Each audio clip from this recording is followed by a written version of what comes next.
이제 오늘 말씀 2장 1절에서 4절까지의 본문은 우리가 지난주에 살펴보았던 것은 1장에서 살펴보았던 것은 이제 우리 주 예수 그리스도께서 천사들보다 우월하시다. 왜 그러냐면 하나님 예수 그리스도께서는 하나님의 아들이라 칭함을 받으시기 때문이다. 그죠?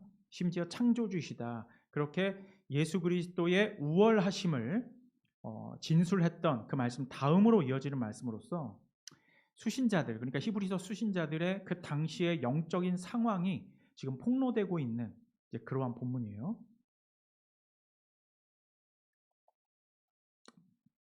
자, 우리가 이 히브리서 수신자들의 상황을 한번 생각해 보자고. 지금 이 히브리서의 수신자들은 예수님을 직접 만나 뵌 적은 없습니다. 예수님께서 승천하시고서 대략 30년 후에 쓰여진 책이죠. 그러니까 지금 이들이 복음을 전해 들었던 것은 어떤 사람들로부터 전해 들었냐면 그러니까 예수님의 공생의 사역을 직접 눈으로 보고 그분으로부터 직접 듣고, 그죠? 그 가르침을 전해 들은, 그러니까 12 사도들을 포함한 예수님의 제자들로부터 그 복음을 전해 들은 거예요. 그 가르침을. 그러니까 어쩌면 한 다리만 건너면 예수님께 다다르게 되는 매우 생생한 복음과 또한 예수님의 공생의 사역, 심지어 십자가와 부활까지 두 눈으로 목격한 증인들로부터 가르침을 받은 사람들이었을 거란 말이에요. 그죠? 그런데 이들이 세월이 얼마 지나지 않았음에도, 불과 30년밖에 안 지났잖아. 그럼에도 이러한 분명하고도 큰 복음의 메시지를 등한히 여기고 복음에 대한 헌신이 약화되어가는 위험에 처해 있음을 오늘 본문이 폭로하고 있는 거예요. 그죠? 자, 히브리서 수신자들이 들었다는 내용이 무엇이겠습니까? 당연히 십자가와 부활을 중심으로 한 예수 그리스도의 인격과 사역에 대한 가르침이에요. 여러분, 이게 복음입니다. 복음을 조금만 더 풀어서 설명하자면 십자가와 부활을 중심으로 한 예수 그리스도의 인격과 사역에 대한 가르침, 이걸 복음으로 조금 풀어서 설명할 수 있겠어요? 자, 그리고 오늘 본문을 보니까 이 가르침을 유념함으로 떠내려가지 않게 함이라고 되어 있어요. 예, 여기서부터 이제 이 워드 스터디를 시작할게요. 이 어휘들을 하나하나씩 살펴볼게요. 그렇죠? 자, 그러니까 유념함으로 떠내려가지 않게 함이라고 번역을 이제 개역성경은 번역했는데, 이 유념함이라는 것을 이제 원어를 살펴보니까 페리소테로스 프로세케인이라고 되어 있어요. 페리소테로스, 이것은 more의 뜻이에요. more, 더욱 더. 그리고 프로세케인은 배를 정박하다, 닻을 내리다, 고수하다, 뭐 이런 뜻이 있는 거예요. 그러니까 유념함이라고 번역된 한글을 원어로 보니까 페리소테로스 프로세케인인데, 이것은 더욱더 닻을 내리다, 더욱더 고수하다, 뭐 더욱 고정시키다, 이런 뜻이라는 얘기예요. 그죠? 자, 그래서 이 유념함이라는 말을 원어적으로 직역을 하자면 더욱 든든하게 닻을 내려서 흔들리지 않게 하라라는 겁니다. 이게 유념함이라는 거예요. 그죠?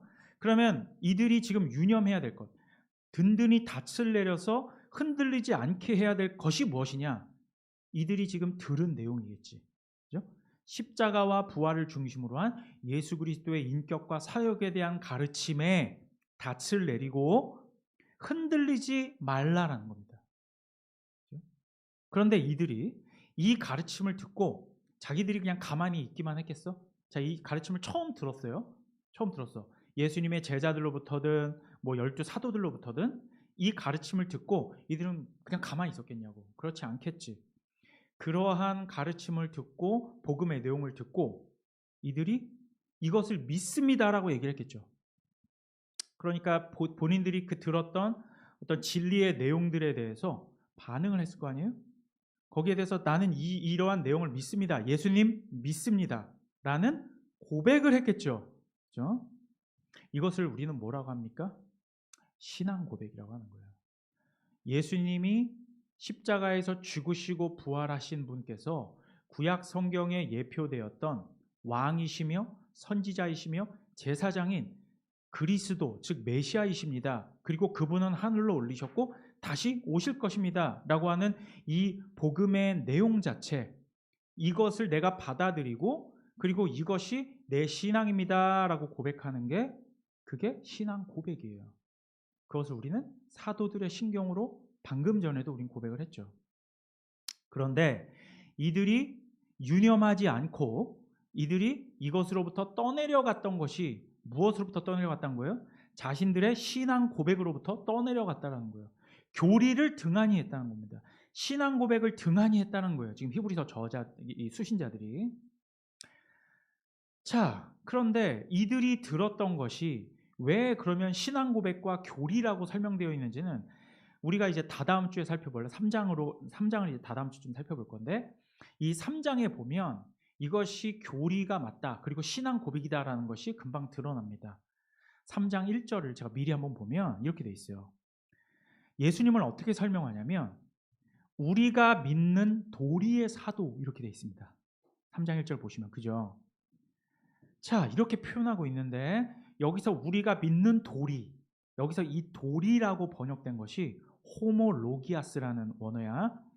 그런데 이 호모로기아스가 영어로는 confession의 뜻입니다. confession 뭐예요? 고백입니다. 신앙 고백. 우리가 믿는 신앙 고백의 사도 이런 뜻이라고. 그치? 그리고 이 호모로기아스의 어근이 뭔지 알아요? 우리가 요한복음 1장 1절 보면 태초에 뭐가 계시니라? 몰라요? 태초에 뭐가 계시니라? 말씀이 계시니라고 할 때 그 말씀이 여러분 뭔지 알아요? 헬라어로 세 글자 로고스지. 호모로기아스가 이 로고스에서 말씀 대신 예수 그리스도를 지칭하는 로고스에서 파생된 언어란 말이에요. 그리고 그것이 우리가 믿는 신앙 고백이라고 명명되는 것이죠. 그렇죠? 그렇다면 우리가 믿는 신앙 고백은 로고스로부터 온 거네? 근데 로고스가 누구야? 예수 그리스도지. 그럼 우리의 신앙 고백은 예수 그리스도로부터 태초전부터 계셨던 말씀으로부터 우리의 신앙이 도출되는 거란 말입니다. 그렇죠? 자, 그래서 상황을 간단히 정리하자면 히브리서의 수신자들은 예수님을 불과 30년 전까지만 하더라도 얼굴과 얼굴을 마주하고 배웠던 사도들을 포함한 예수님의 제자들로부터 그 생생한 진리를 전해 듣고 이 내용을 믿고 고백해 왔는데 시간이 흘러서 이제 뭐 신앙이 이렇게 뭐 그냥 나태해지고 그냥 시시해진 거야. 그치? 그러니까 이 신앙의 내용들을 등한히 여기고 심지어는 잘못된 가르침들로 기울어지기도 했고 그래서 저번 주에 설교했던 거 내용 중에 이들이 지금 뭘 숭배했다 그랬어요? 천사까지 숭배했다. 그런데 뭐 어느 정도 일견이 있어요. 왜냐하면 하나님의 구약 성경을 보니까 하나님의 말씀을 가지고 대언했던 사람들이 천사들이니까 대단히 높아 보였을 거 아니야. 그러니까 하나님의 대리자들이니까 이들을 숭배해도 우린 복받겠다. 이렇게 가볍게 생각을 한 거죠. 이러한 잘못된 가르침들로 말미암아서 이들의 신앙이 지금 떠내려가고 있다라고 폭로하는 거예요. 그죠? 그래서 떠내려간다라는 표현이 아까 제가 유념함이 닻을 내리다는 뜻이라고 했잖아. 그러니까 이게 맞는 거지. 떠내려가지 않게 닻을 내리고 정박해라. 무엇을? 너희가 가르침을 받은 그 신앙의 내용, 신앙의 고백, 올바른 교리들을 굳건히 붙들라라는 겁니다. 알겠죠?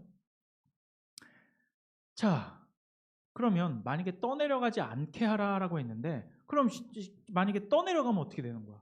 자, 배가 있어요. 배가 그냥 정박되지도 않고 그냥 닻이 풀어져가지고 그냥 슥 떠내려갔어. 그럼 나중에 어떻게 되겠습니까? 암초에 부딪혀서 좌초하게 됩니다. 좌초하게 되면 결국 침몰하게 되어 있어요. 자, 오늘 본문 2절을 보니까 천사가 또 등장하네. 그죠? 천사들을 통하여 주신 말씀이라고 진술하고 있지. 한번 보세요, 2절을. 그죠? 자, 여기서 이 천사들을 통하여 주신 말씀은 뭐냐? 이걸 또 우리가 짚고 넘어가야 돼. 자, 학자들은 이걸 어떻게 보냐면 시내 산에서 이스라엘 백성들이 받은 율법을 말한다라고 말하고 있어요. 우리가 분명히 출애굽기나 출애굽기를 통해서 우린 분명히 알았는데 우리는 이 내용을 아는데 시내 산에서 천사를 통해 받았다고? 그죠? 출애굽기 19장을 보면 율법을 받는 말씀이 시작되는데 19장 3절을 보면요. 출애굽기 19장 3절을 보면 모세가 하나님 앞에 올라가니 여호와께서 산에서 그를 불러 말씀하시되 이렇게 말한다고. 그러니까 이렇게 모세에게 하나님이 직접적으로 말씀하신 것으로 나오거든요. 그럼 천사는 등장하지 않네. 근데 왜 이게 천사를 통하여 주신 말씀이지? 이걸 우린 이제 해결을 해야 되는 거야. 자, 그러면 성경이 우리에게 뭔가 잘못된 정보를 주는 것이냐? 전혀 그렇지 않아요. 자, 이에 대해서 다른 신약 성경이 분명히 증거하고 있거든. 이제 성경을 한번 찾아볼게요. 자신의 성경을 펴서 사도행전 다 찾아보세요. 사도행전 7장 37절에서 38절 보세요.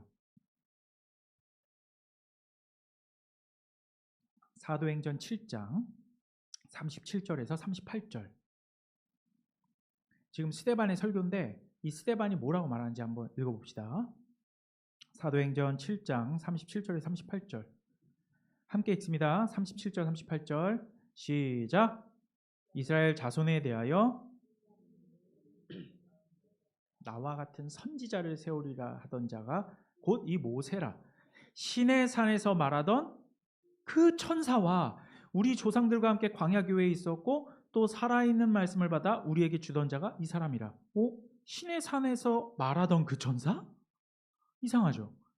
자, 스데반은 시내 산에서 모세가 율법을 받을 때 거기에 천사가 있었다고 증언하고 있어요. 우리가 출애굽기 읽었을 때 분명히 안 나오거든? 그치? 자, 그러고 보니까 성경에는요, 종종 하나님으로부터 보냄받은 천사들이 하나님의 대리인으로서 하나님의 말씀을 1인칭으로 말하는 경우가 종종 있었다라는 거야. 1인칭으로. 천사가 나는 여호와니라 라고 말하는 경우가 종종 있었다고. 자, 예를 들면 창세기 21장을 보면 하갈이 이스마엘하고 쫓겨나는 거거든. 사라가 쫓아내가지고 쫓겨나는 장면이 있는데 거기서 부엘세바에서 천사가 나타나서 이들을 위로할 때 개역 성경에는 나타나지 않지만 원어를 보면 1인칭으로 설명하고 있어요. 그러니까 이스마엘한테 뭐라고 말하냐면 내가 너로 하여금 큰 민족을 이루게 하겠다. 이렇게 말한 게 천사였다고. 그러니까 여호와께서 말씀하시니라 이게 아니고 내가 너로 하여금 큰 민족을 이루게 하겠다. 이렇게 말한다고. 그렇죠? 천사가 말했지만 이건 누가 말한 거예요? 여호와 하나님께서 말씀하신 거라고. 그렇죠?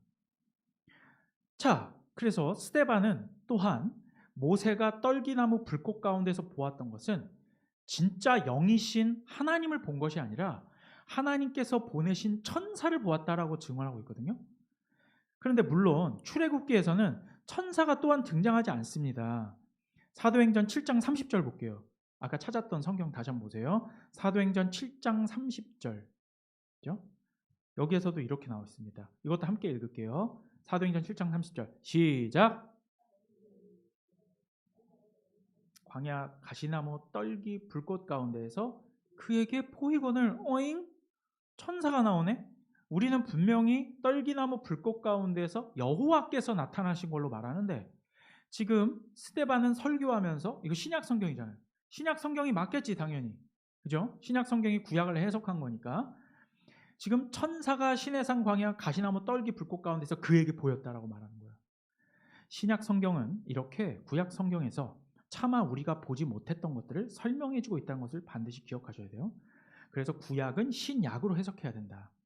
자, 그러고 보니까 이제는 진짜로 왜 히브리서 1장에서 초대교회 일부 사람들이 그렇게 천사를 숭배했는지 더 이해가 잘 됩니다. 그죠?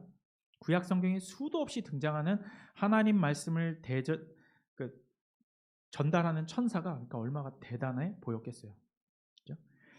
자, 그래서 오늘 본문으로 다시 오면 천사를 통하여 하신 말씀이라는 것은 그냥 단지 우리가 알고 있는 천사들을 통해서 말씀하신 내용들만을 말하는 것이 아닙니다. 천사라는 것은 우리가 분명히 기억해야 되는 것은 천사는 주로 뭐가 달렸어요? 날개가 달렸지. 성경에는 그런 거 나오지 않습니다. 천사는 날개가 달려있잖아요. 이건 다 중세교회가 잘못 만들어낸 허상에 불과해요. 자, 주로 있잖아요. 날개가 달린 것으로 나온 것은 천사가 아니라 스랍이라든지 그룹을 말하는 겁니다. 이것은 땅으로 내려와 가지고 사람들에게 하나님의 말씀을 대언한 적이 한 번도 없어요. 그냥 천상의 존재들이고 그건 스랍이라고 부르던가 그루빔이라고 부른 거지. 사실 천사라고 보낸 것은 그렇게 말하는 이 원어를 살펴보면 헬라어로는 앙헬로스라고 되어 있거든. 앙헬로스. 여기에서 엔젤이 나온 거야. 그치? 그런데 이 앙헬로스라는 말 자체는 보내심을 받은 자라는 뜻입니다. 자, 그렇다면 그것은 하나님께서 보낸 사람도 말하는 거예요. 그러니까 천상의 존재도 맞지만 보냄을 받은 사람도 천사예요. 자, 여러분, 구약 성경의 가장 마지막 성경이 뭐야? 네? 말라기죠. 말라기. 그죠? 말라기라는 이 말 뜻 자체가 나의 천사라는 뜻이에요. 말라크가 천사거든. 말라기 하면 2로 끝나면 소유격이 돼. 3인칭 소유격. 그의 천사가 되는 거야. 그의 천사. 오케이? 자, 그래서 헬라어 구약 성경 70인역을 보면 앙헬로스라고 했잖아요. 앙헬루 아우투. 이게 말라기의 이름이야. 말라기가 헬라어 구약 성경인 70인역을 보면 앙헬루 아우투. 앙헬루는 천사, 아우투는 3인칭. 그의 소유격.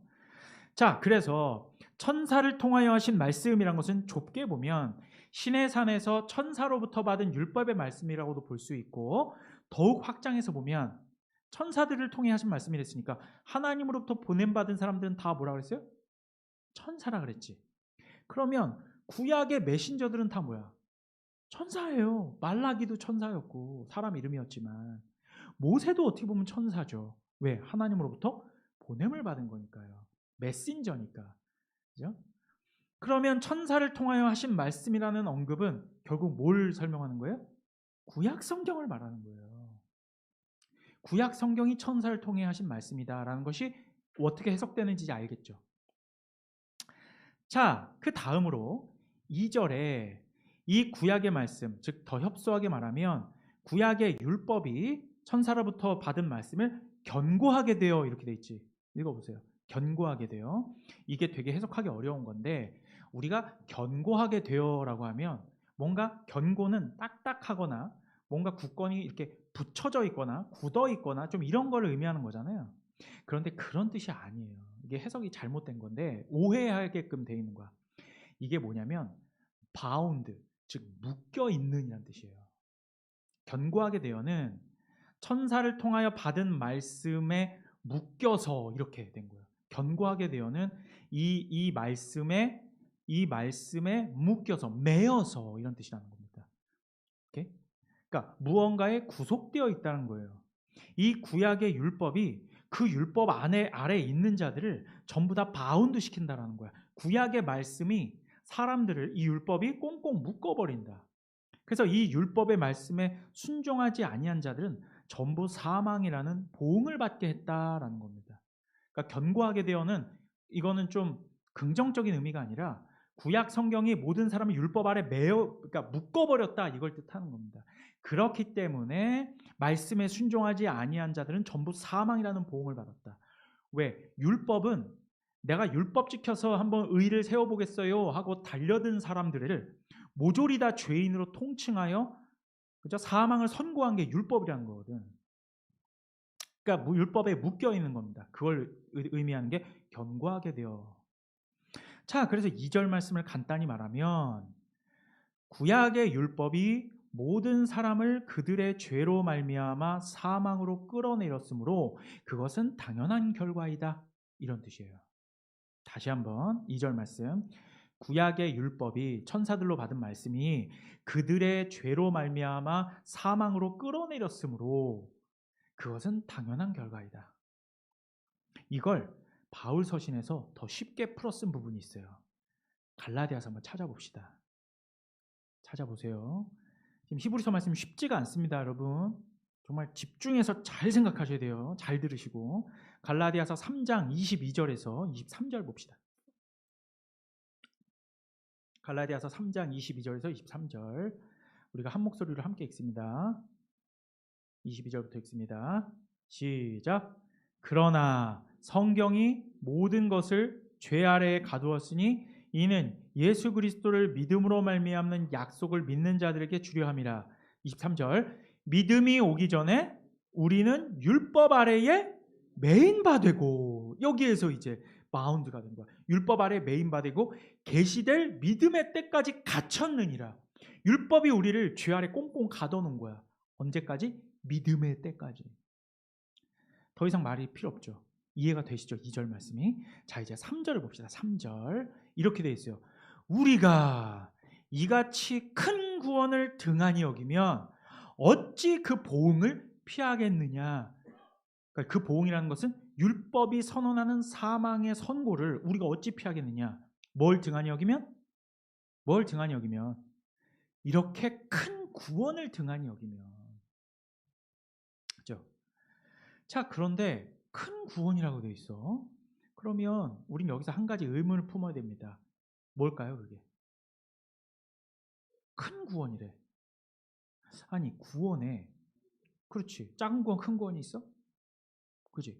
뭔가 비교급, 뭐 라지 셀베이션이야 뭐야? 라지와 스몰이 따로 있어? 큰 구원이 있다면 작은 구원이 있단 말 아닙니까?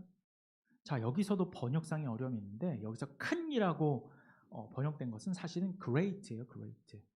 위대한 구원. 그 무엇과도 비교할 수 없는, 그러니까 크고 작은 어떤 비교급에서 설명할 수 있는 형용사가 아니라 이것은 어떻게 보면 최상급을 의미하는 겁니다. 이제 큰 구원이라는 것은 최고의 구원, 이런 식으로 해석을 해야 되는 거지. 그러니까 그 구원의 무게감이 너무나 무거울 뿐만 아니라 그 영광이 지극히 위대한 구원이다라는 것을 말하기 위해서 큰 구원이라는 말을 쓴 거예요. 그래서 큰 구원이야. 자, 하나님의 백성 그 누구에게나 구원이라고 하는 것은 너무나도 큰 겁니다. 벅찬 거야. 그 누구에게도 구원은 작을 수가 없어요. 아무런 받을 자격도 없는 자들에게 거저 주시는 은혜의 구원이 어떻게 작을 수가 있겠어요? 그 누구에게나 이것은 great salvation인 거예요. 누구에게나 감당할 수 없을 정도로, 벅찰 정도로 큰 구원이라는 겁니다. 여기 앉아있는 모든 우리 성도님들 뿐만 아니라 하나님께서 구원하시기로 작정한 모든 자들에게 이 구원은 시시하게 여길 구원이 아니라는 거예요. 그렇죠? 어떠한 죄인들에게도 이 구원은 과분하고 벅찰 수밖에 없는 겁니다. 그런데 우리가 어떻게 구원을 당연하게 생각할 수가 있겠어요? 감히. 그렇죠? 그래서 히브리서는 지금 큰 구원이란 말을 굳이 쓰면서 언급하면서 율법 아래에서 사망에 처했던 너희들이 어찌하여 이 큰 구원을, 내가 구원받은 자라고 해서 이 구원을 시시한 것으로 여기고 진리를 내동댕이 치고 천사나 숭배하고 세상의 위정자들이나 두려워할 줄 알고 돈을 섬기고 자기 자신을 사랑하고 진리로 닻을 깊이 내리지 아니하고 세상 풍조에 떠내려갈 수가 있느냐라고 지적하고 일갈하고 있는 것입니다. 너희 구원이 그렇게 시시해? 너희를 위해서 죽으신 예수 그리스도의 피가 보혈이 아니야? 값싼 피야? 너희가 어떻게 그 구원의 내용에서 떠내려갈 수가 있어? 라고 지적하고 있는 것입니다. 이것은 오늘날을 사는 우리에게도 마찬가지예요. 예수 믿고 구원받은 게 시시해? 예수 천당 불신지요? 이 말이 그렇게 우스워? 이 구원이 어떠한 구원인데? 율법으로 말미암아 꽁꽁 싸매어져서 죄와 사망으로 완전히 치달았던 너희를 그 큰 구원으로 너희를 하나님의 자녀 삼아주신 그 은혜가 너희 앞에 밝히 보이거늘 너희는 어찌하여 천사나 숭배하고 어찌하여 세상 것이나 좋아하고 어찌하여 사람에게나 집중하고 두려워할 줄 아느냐. 너희 앞에 지금 있는 구원은 큰 구원이다라는 것입니다. 그렇죠? 방금 2절 말씀에서 우리는 천사들을 통하여 하신 말씀, 즉 구약의 율법의 얽매임이, 그렇죠? 왜 어떤 인간도 율법을 완전히 지킬 수 없기 때문에 율법에 걸려드는 모든 인간들은 다 범죄함과 불순종에 이룰 수밖에 없는 겁니다. 그죠? 예수님이 말씀하셨잖아요. 이 많은 율법 가운데 하나라도 어긴 자는 율법을 다 어긴 것이다. 그죠? 그렇기 때문에 이에 대한 보응, 즉 심판을 피할 수 없다라고 설명하고 있죠. 그런데 예수 그리스도 안에 있는 우리는 더 이상 그 율법의 얽매임 아래 있지 않고 히브리서 1장에서 우리 주 예수 그리스도의 우월하심에 대해서 설명한 것처럼 1장 3절을 보면 이 우월하신 그리스도께서 하신 일이 죄를 정결하게 하시는 일을 한다고 제가 저번 주에 밝혔죠. 그죠? 그런 거기 때문에 그리스도를 통한 구원은 크고 위대할 수밖에 없는 일이다. 그 도저히 벗어날 수 없을 것 같았던 율법의 얽매임, 율법의 사망 선고, 정죄함이 예수 그리스도의 죄를 정결케 하는 그 일 가운데에서는 그 율법도 효력을 다할 수가 없다라는 겁니다. 왜? 예수 그리스도께서는 그 무엇보다 우월하신 분이기 때문에. 이해되십니까?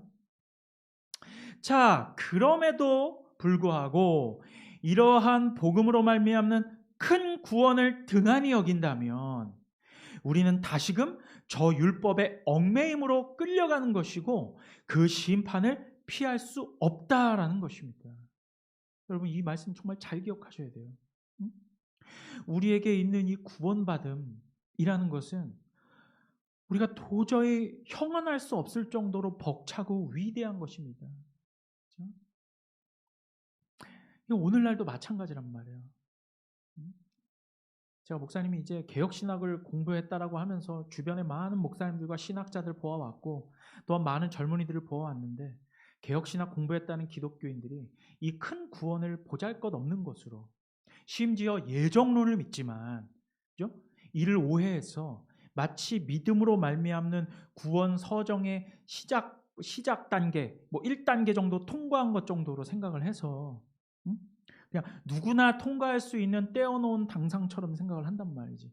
그러니까 우리는 자, 구원은 받았으니까 그 다음은 이제 선교, 구원 받았으니까 사역, 자, 구원 받았으니까 이제 다른 일, 하나님 영광 돌리는 거. 우리의 구원 자체가 하나님께 영광이 되는 겁니다. 우리가 하나님께 영광을 돌리겠다고요? 귀신 신하나 까먹는 소리입니다. 하나님께서 영광 받으시는 것은 예수 그리스도께서 왕으로 등극하시고 예수 그리스도께서 위대해지실 때, 예수 그리스도께서 오롯이 드러나실 때 영광 받는 거지.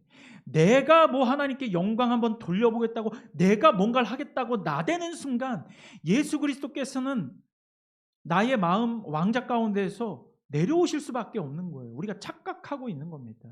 우리는 처음부터 끝까지 이 큰 구원을 소중한 것으로 여기고 낮아진 자세로 성령 하나님의 이끌림에 따라서 한 걸음씩 가는 거지, 내가 이 구원을 받았으니까 이제는 이 구원에 고마워서 이것에 보답하는 삶을 살아야겠다. 그건 개똥 같은 소리예요. 잘못 배운 겁니다. 철저하게 잘못된 신학이에요. 하나님께 보답할 수 있는 길은 없습니다. 우리의 행동과 삶으로 보답하겠다고? 절대 여러분 그렇게 생각하지 마세요. 우리는 처음부터 끝까지 성령 하나님의 인도하심을 따라 순종하는 삶을 사는 것뿐이에요. 그렇게 살았을 때에 하나님께서 영광 받으시는 거예요. 왜냐하면 예수께서 왕으로 드러나시기 때문에. 더욱더 우리 삶 가운데 예수 그리스도께서 좌정하시고 통치하시고 드러나는 것만이 하나님을 영광스럽게 하는 겁니다. 그러니까 공부 좀 했다는 사람들이 왜 이렇게 복음 앞에서 너스레들을 떠는지 모르겠어요. 뭐 칭의론이 어찌 됐고, 뭐 정화론이 어찌 됐고, 첨예하게 대립해서, 물론 학자들은 그렇게 할 수 있어요.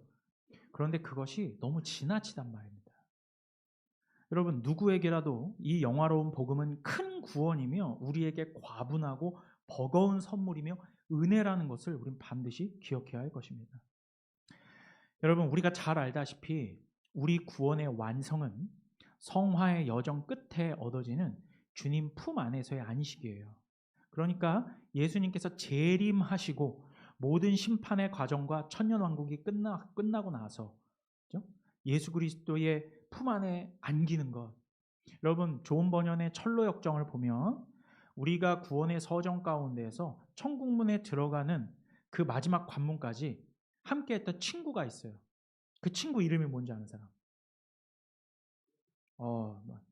맞았어요. 우리 최유빈 형제가 아주 얇고 넓은 지식을 바탕으로 하기 때문에 이런 어떤 단답형 문제는 잘 맞추거든요. 서술형이 좀 힘들어요. 그죠? 저런 친구가 잘못 빠지면 신학적으로 오만해질 수가 있어. 항상 교만하지 마시라고. 그죠? 크리스찬이 끝까지 천국문까지 동행했던 친구는 신학 지식을 가진 교수도 아니었고 어떤 능력 있는 사역자도 아니었습니다. 소망이었어요. 소망. 응? 우리가 붙들어야 되는 건 그리스도 안에 있는 소망을 품어야 되는 겁니다. 근데 우리가 만약에 책을 읽고 공부하고 우리가 더욱더 성경을 탐독하고 신학 서적을 읽고 하는 것은 왜 우리가 그 공부를 하는 거냐면 그리스도 안에 있는 소망을 더욱더 풍성하게 알기 위해서 이런 책도 읽고 저런 책도 읽고 교리 공부하고 제가 그렇게 여러분들 성경 읽으라고 하고 책 읽으라고 하는 거예요. 예수님을 더욱더 알기 위해 하나님과 그 아들 예수 그리스도를 아는 지식이 더욱더 풍성할 때 그 은혜가 더욱더 넘치는 것을 우리가 알기 때문입니다. 그렇죠? 다만 오늘 본문에서처럼 이 큰 구원을 등한히 여기면 신학 지식은 오히려 독이 되는 것입니다. 우리가 신학 서적을 읽는다는 것은 다시 한번 말씀드리지만 우리 주 예수 그리스도의 은혜를 더욱 풍성하게 깨닫고 그로 인해서 소망을 품기 위해 공부하는 것이다. 그럼 반대로 말하면 우리가 어찌해서 교리 공부를 하지 않을 수가 있고 우리가 어찌하여 신학 서적을 읽지 않을 수 있고 우리가 어찌하여 성경 통독을 하지 않을 수가 있겠어요. 그리스도에 대한 소망을 더욱더 알기 위해서. 그렇지 않습니까? 그런데 때로는 성경 한 장 읽지 않는 인간이 자기는 뭐 많이 배웠대, 많이 안대. 특히 청년들 중에 이런 친구들이 많은데 저는 지금 15년을 신학 공부를 하고 있는데 모르는 게 아직도 너무나 많은데 그냥 책 몇 권 띡 읽고 와가지고 개혁신학에 대해서 저는 지금 개혁신학이 뭔지 아직도 저는 그 깊이를 잘 모르겠어요. 칼빈이 쓴 책만도 저는 다 읽지 못해요. 평생을 살아도. 그러니까 겸손해야 된다는 말입니다. 우리가 소중히 여겨야 되는 건 예수 그리스도의 십자가와 부활을 중심으로 한 예수 그리스도의 인격과 사역, 그것에 대한 가르침을 큰 구원으로 여기고 그것을 품는 것, 그것이 우리가 해야 되는 것의 가장 첫 번째라는 것입니다. 개혁주의는 인성을 배제하지 않습니다. 자, 오늘 보면 2장 3절을 간단히 요약하자면 구원은 실체이신 그리스도께서 이 땅 가운데 오신 이후에 예수님의 말씀으로 처음부터 이미 증명이 된 것이고 그리고 그것을 예수님으로부터 직접 들은 자들, 즉 사도들과 제자들이 지금 히브리서를 읽고 있는 이 수신자들에게 재차 확증시켜준 것이므로 이 구원은 너무나 확실하다. 그런데 어떻게 이 큰 구원을 등한히 여길 수가 있겠어? 라고 말하고 있는 것입니다. 자, 이제 4절을 볼게요. 오늘 마지막 말씀 4절. 4절을 보니까 이 큰 구원을 증언하시는 분은 또한 하나님 그 자신이시다라고 말하고 있어요. 그러니까 사도들과 제자들로부터 이 복음의 내용을 전달받아서 큰 구원을 얻었는데 이 큰 구원이 정말 너무나도 소중한 구원이다라는 것을 증언하시는 분은 하나님 자신이다. 이게 4절의 말씀이에요. 4절을 다시 한번 보면 이렇게 돼 있어요. 하나님도, 그죠? 하나님도 표적들과 기사들과 여러 가지 능력과 및 자기의 뜻을 따라 성령이 나누어 주신 것으로서 그들과 함께 증언하셨느니라. 그들이 누구예요? 천사들. 근데 천사들이 날개 달린 천사가 아니고 뭐라고요? 하나님으로부터 보내심을 받은 모든 사람들, 구약 성경의 저자들도 될 수 있고요. 그죠? 자, 보니까 4절을 보니까 4절에 등장하는 중요 단어들이 4가지가 나와요. 꼭 기억하세요. 밑줄도 쳐놓고. 첫 번째는 표적과 두 번째 기사, 세 번째 여러 가지 능력, 그리고 네 번째는 성령이 나누어 주신 것. 이렇게 4가지가 나오죠. 그걸로 이것으로써 증언하셨다. 이렇게 나오죠. 이것을 하나씩 살펴봅시다. 먼저 하나님도 표적들로 증언하셨다. 표적은 기적만을 말하는 것이 아니에요. 이것은 제가 저번에도 한번 설명을 드렸는데 이건 사인을 말하는 겁니다. 기호. 표적이라는 것은 사인을 말하는 거예요. 뭔가를 가리키는 거. 그렇죠? 그러니까 우리가 언어학에서 소셜의 언어학을 보면 signifier와 signified가 있어. signifier, 뭔가를 가리키는 그 기표. 그리고 signified, 그것이 품고 있는 기의. 이 모든 것을 통틀어서 사인이라고 하거든. 이거예요, 바로. 하나님께서 뭔가를 가리켜주는 어떤 표시판으로서, 이정표로서 이들을 증언하셨다. 그것을 구약 성경을 보면 알 수 있어요. 그죠? 두 번째는 기사라고 나오죠. 이거 영어로 하면 wonder입니다. wonder. 놀라운 일. 이것이야말로 그러니까 기적과 같은 거야. 깜짝 놀란 거, wonder한 거. 그죠? 기사는 그런 뜻이에요. 바로 초자연적인 것을 말하는 거죠. 그러니까 일상적인 것을 넘어서는 그 무언가. 이게 두 번째. 세 번째는 여러 가지 능력, 그러니까 various miracles죠. 여러 가지 능력.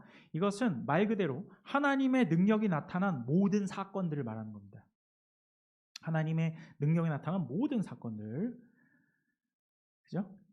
아니 가만히 보면은 표적, 기사, 그죠? 여러 가지 능력 뭐 이런 것들이 사실은 다 초자연적인 역사를 가리키는 것은 맞는데 다만 그 이적이 어떤 기능을 하고 있느냐 그리고 말하는 사람이 어떤 관점에서 말하고 있느냐에 따라서 이 세 가지 용어가 달라지는 거예요.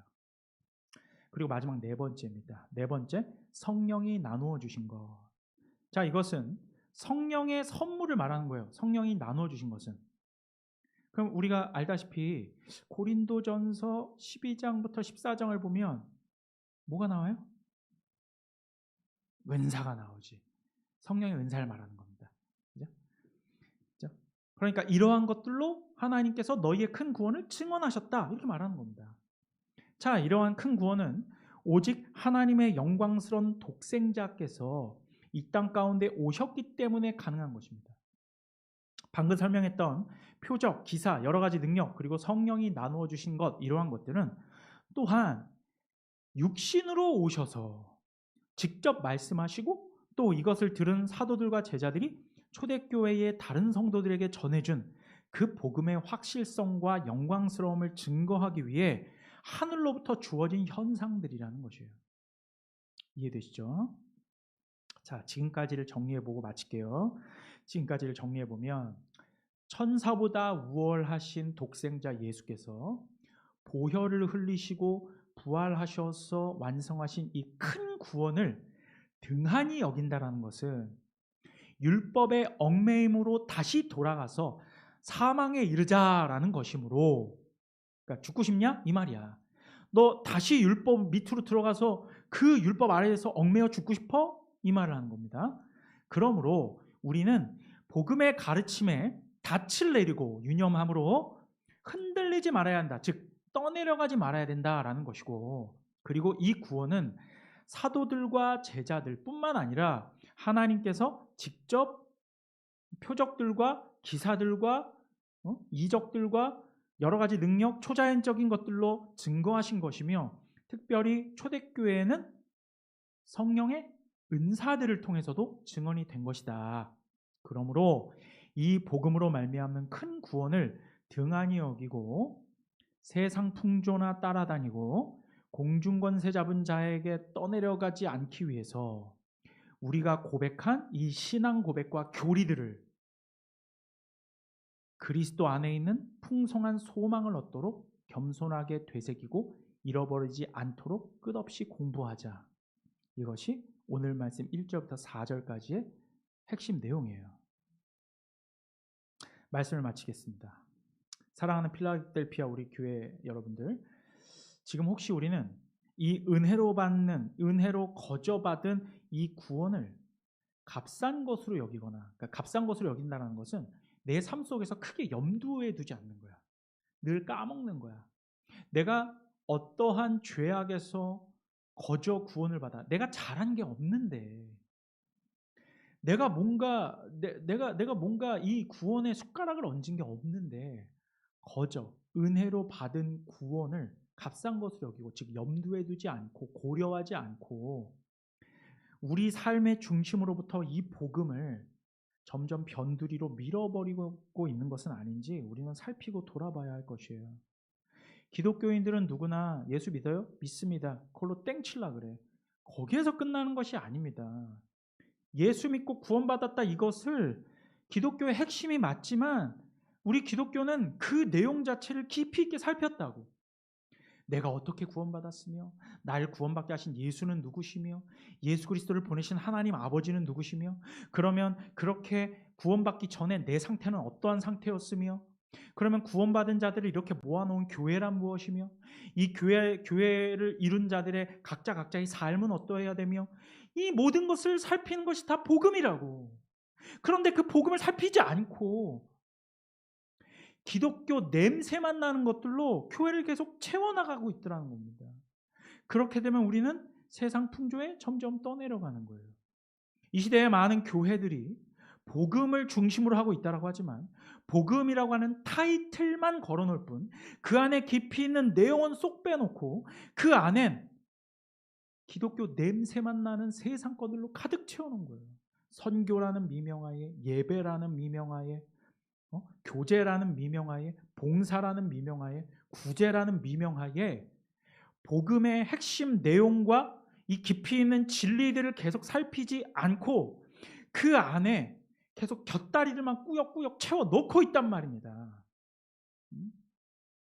그런데 우리의 참된 교회들을 계속 우리가 역사를 거슬러 살펴보면 그들이 어떤 설교를 했고 그들이 어떻게 주의를 보냈고 그들이 어떠한 신앙생활을 했는지 살펴보면 그들은 이 내용을 계속 들이팠다고.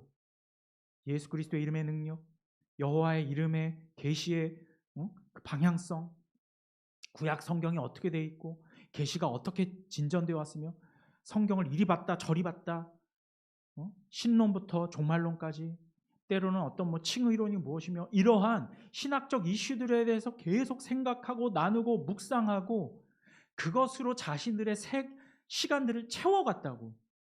그런데 우리 현대 사회는 그렇지 않고 있어요. 이것이 우리를 망치고 있는 겁니다.